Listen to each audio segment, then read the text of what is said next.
Here's how to upload images in Roblox. So the first step is to go to roblox.com. So we're gonna have to use our browser for this tutorial. Then simply click on create at the top. Now once we get here, we're gonna have to click on creations on the left side and then go to development items. After we get here, we're gonna have to select decals and then click on upload asset. Now as you can see, the max number of files is 1, so we can upload one photo at a time. Then we have the formats and the max size per file. So click on upload. Now here we're gonna have to click on upload again and then simply upload our image. Then scroll down and then simply give it a name, a description, and then simply click on upload.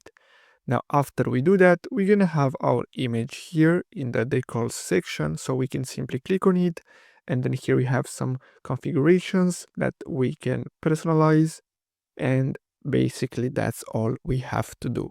So I really hope you found this video helpful. Make sure to like and subscribe. Thanks for watching.